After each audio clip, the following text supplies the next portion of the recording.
Eu perguntei o que mais te toca quando você chega num evento como este, as poéticas, as ideias ligadas à temática ou as próprias materialidades, como os artistas desenvolvem suas poéticas. Foi um pouco isso. Entendi. Tá, deixa eu anotar aqui então, porque eu vou fazer o seguinte, eu vou apresentar o PowerPoint primeiro, e daí uma das duas das perguntas, acho que eu consigo responder essas três já direto no PowerPoint, e daí vocês vão colocando no bate-papo, abram o microfone a hora que vocês quiserem, para que eu não seja repetitivo para quem assistiu a fala, quem participou da fala da Miriam Celeste, tá? Eu vou compartilhar aqui, vou deixar de ver vocês, e aí, Pio, por favor, se tiver pergunta de bate-papo, você se importaria em ler para mim? Então, eu leio, sim. E Rita levantou a mão. A Rita, querida Rita, Olá, diga. Rita. Seu microfone, Rita.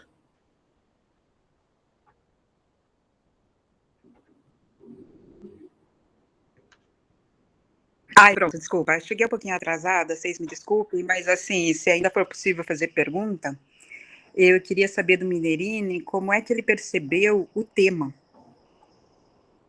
né? Que fala da sutileza, né? Daquilo que é sensível, em uma exposição que é mega monumental, lindíssima, é uma maravilha, mas é monumental, super mercadológica, né?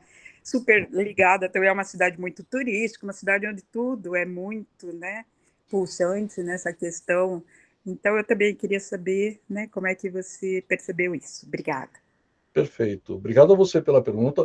Eu já anotei as 4 aqui e podem colocar as perguntas à vontade. Eu vou me dar o direito de, quando eu não souber, de responder simplesmente não sei. E fica aí motivo para nós continuarmos essa conversa depois nos meios de comunicação, do WhatsApp, nos cafés, em breve no Henry Faeb, no Confaeb, que muitos nos encontraremos, sem dúvida, mas vou me esforçar, tá bom? Obrigado, Rita. Olha, então, gente, a 61ª Bienal de Arte de Veneza, na verdade, eu deveria ter ido para a 60ª, mas aí, por uma série de coisas que aconteceram na minha vida pessoal e na minha vida profissional, inclusive o concurso que eu prestei para me tornar professor do Departamento de Artes Plásticas, coincidiram justamente com o período da 60ª Bienal, que Lilian Amaral, que está aqui, foi. Né?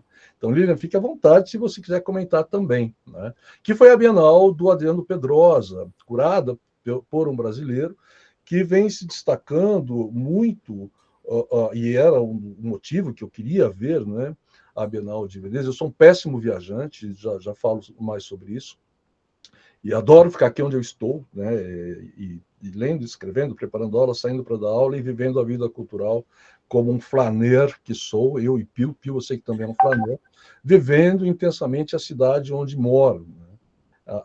As ruas da cidade, a efervescência cultural. Mas aí não deu certo e agora finalmente deu, e eu fui para a 61ª Bienal.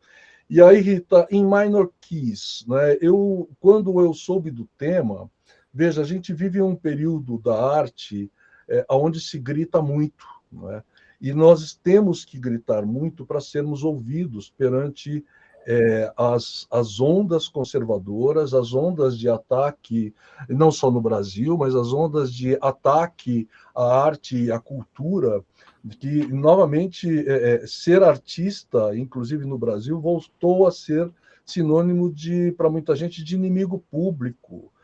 A gente sabe que Chico Buarque, por exemplo, voltou a ser atacado, né? As redes sociais todas um palco de gritos haters adoidado, e isso resvala diretamente na arte e educação. Então, eu entendo, é necessário gritar. Né? A arte que a gente vê aqui no Brasil, sobretudo de 2013 para cá, é uma arte muito literal, mesmo porque a velocidade da comunicação que vivemos é uma velocidade voraz, né? Não há tempo, então é uma mensagem muito direta, aquela que eu preciso escrever qualquer hora, eu fico ensaiando e não escrevo, que é uma arte que eu chamo de arte desfigurada, ou seja, aquela onde a figura de linguagem ela não tem tanta importância, importa uma mensagem mais imediata. Então, Rita, respondendo primeiro para você o tema, né, em pequenas chaves, em pequenos detalhes, em um mundo que precisa gritar o tempo todo para a humanidade ser ouvida, é um ato de coragem, é um ato de você pensar nos pequenos detalhes, nas pequenas proposições, onde é que nós encontramos poesia, onde é que nós encontramos motivação para continuar a existir em meio de todo o caos climático que a gente está vivendo.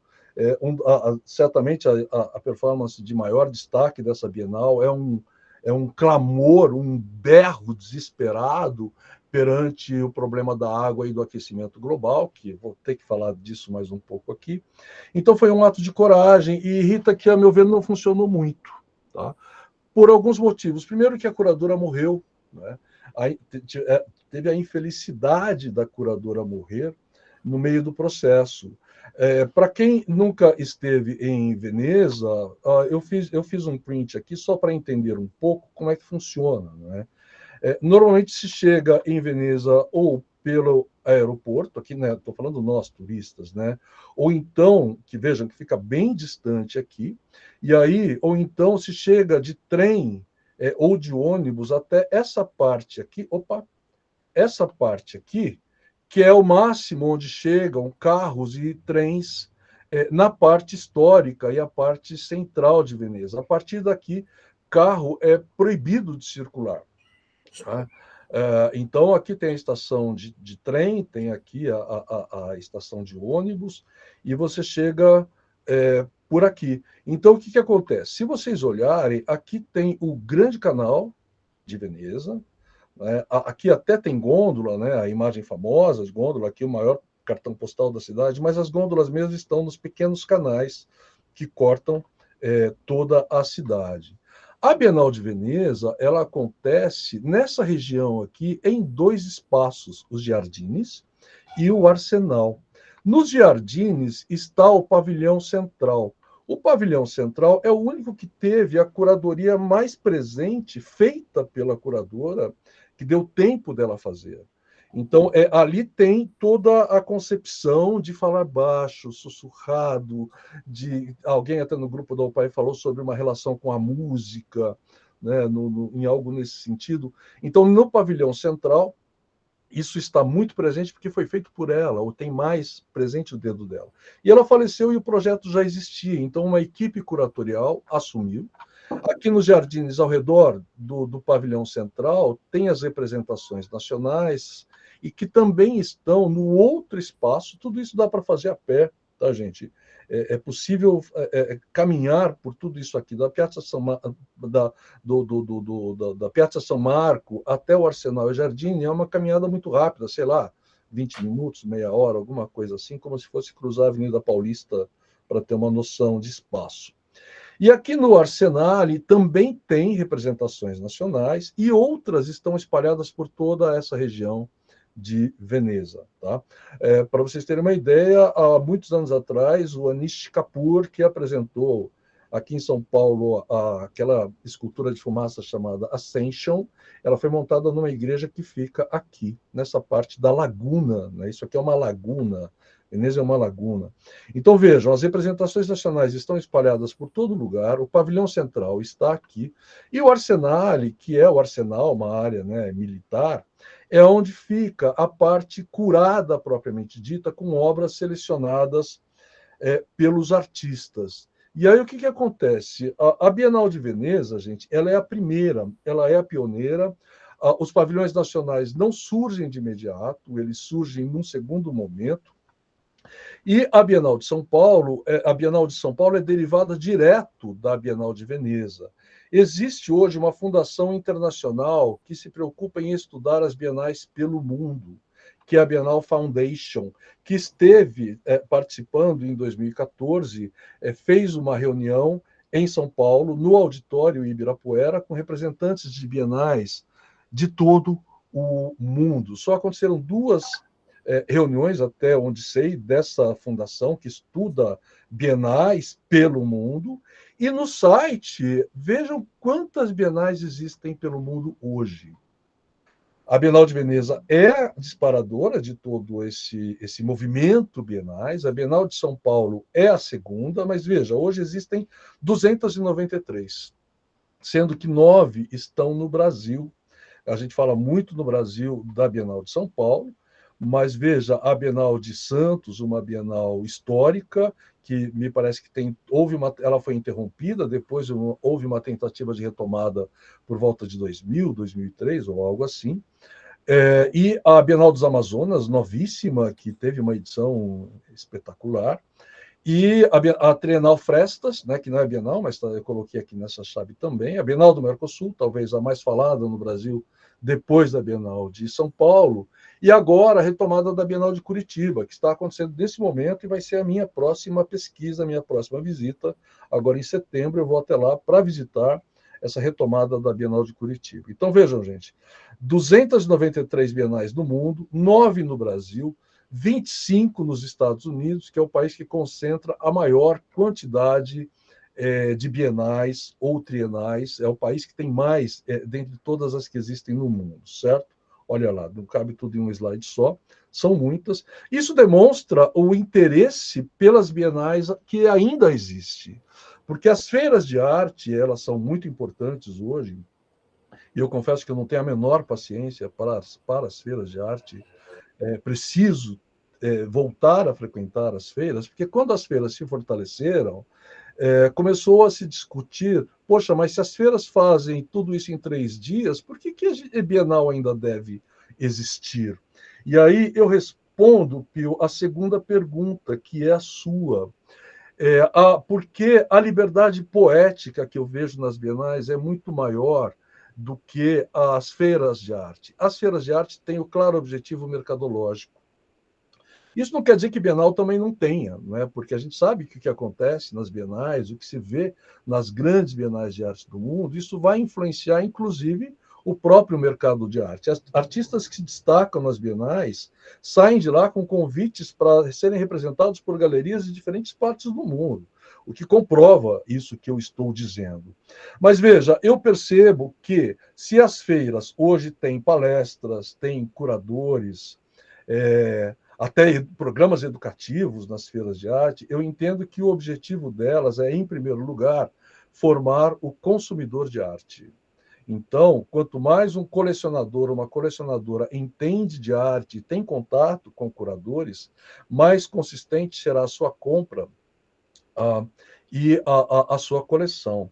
Conversando certa vez com a Cristina Rizzi sobre isso, que está aqui presente, a Cris me falou assim, e me desculpe, Cris, eu vou tomar a liberdade de expor a nossa conversa e o seu pensamento. Ela diz, olha, eu vejo que são 2 faces da mesma moeda. Porque, veja, se uma tem maior ênfase no consumo, a outra vai alimentar o consumo. Se uma tem ênfase no conhecimento em arte, a outra se valida do conhecimento em arte para alimentar o mercado. Então, há um franco diálogo entre as feiras de arte e as bienais. O fato é que as bienais, como vimos, são muitas, são quase 300 no mundo hoje, o que demonstram que elas são de interesse político pelo mundo. Montar uma Bienal de Arte também representa um interesse político. Vamos recorrer à origem da segunda Bienal do Mundo, que é desde 1951, fundada por Titilo Matarazzo, e o Mário Pedrosa, num texto já tardio, quando ele trata de por que surgiu a Bienal, ele diz que não se justifica a Bienal para colocar em vivo contato o povo de São Paulo com o que há de mais novo no mundo, que é a justificativa do catálogo da primeira Bienal. Mas o Mário Pedrosa diz que não, que o Titilo fez isso porque havia um movimento crescente de greves de trabalhadores e que poderiam atingir as indústrias Matarazzo. Então, de algum modo, foi uma estratégia. Criar a Bienal de São Paulo foi uma estratégia política para evitar que movimentos grevistas e insatisfações dos trabalhadores, sobretudo da indústria Matarazzo, crescessem. Tanto que haviam ônibus que levavam os funcionários das indústrias Matarazzo, eu tenho foto disso, o Arquivo Histórico Vandeslevo tem foto disso, justamente para apaziguar os ânimos, né? teve uma publicação na 30ª Bienal de São Paulo, desde 51, com textos dedicados a cada uma das edições. O texto da segunda faz a análise de uma fotografia do povo, é uma foto muito famosa, das pessoas no vidro, aguardando a Bienal abrir, porque elas querem ver a Bienal. Eu acho que não, eu olho para aquelas pessoas, elas estão oprimidas. Me parece que elas estão ali obrigadas, de algum modo, pelos organizadores da Bienal, para que, olha, a gente valoriza vocês como funcionários, a gente traz vocês até aqui, mas você vê claramente uma insatisfação naquela foto, que leva a entender um pouco essa concepção do Mário Pedrosa do papel político, que eu estendo para todas as bienais de um modo geral, a preocupação política. E aí, respondendo à questão das representações nacionais, elas surgem na Bienal de Veneza em 1907, tá?